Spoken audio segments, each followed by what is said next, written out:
So in terms of learnings, what we could pick from the CJRF project, I wish to mention that devolved climate financing is a critical avenue to ensure that adaptation actions are undertaken at the grassroots level, where the impacts of climate change are felt most.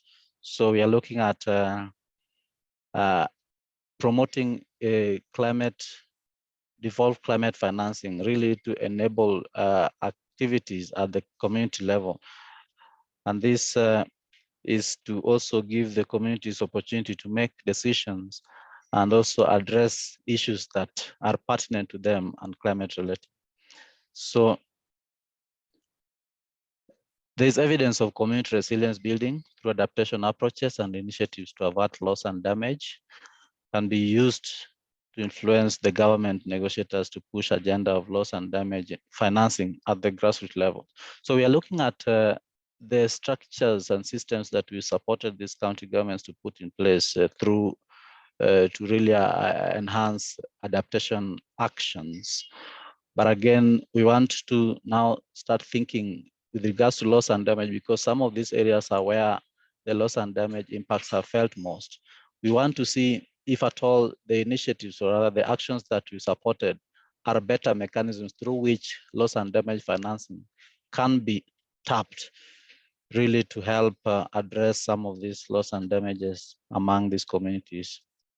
So working with stakeholders and linking groups to relevant stakeholders is a very sustainable approach, as different stakeholders have different services to offer, and it helps reduce duplication of efforts while spreading benefits. So I mentioned some of these groups are engaging different stakeholders, and it is as a result of the robust engagement that the program had with relevant stakeholders really to be able to support.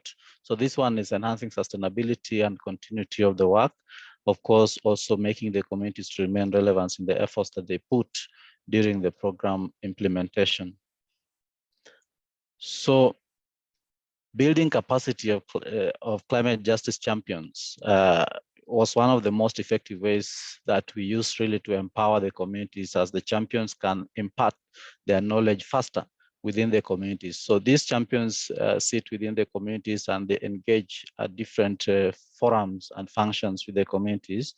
And therefore, it is possible that they are in a position to easily impart knowledge on the larger community and also continue to engage them so as to enable them remain relevant and also take action, especially in terms of addressing climate change.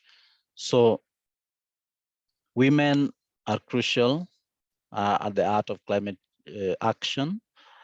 There are different frontline in developing climate solutions and utilizing indigenous knowledge.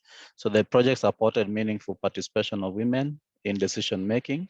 And of course, I believe that women and youth really interact more with the environment and of course also suffer large the impacts of climate change.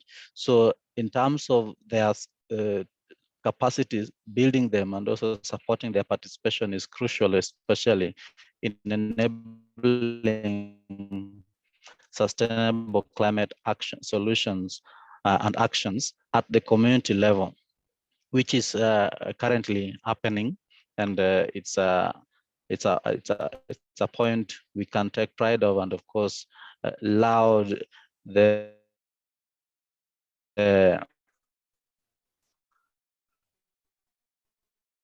efforts that we put in terms of building the nation.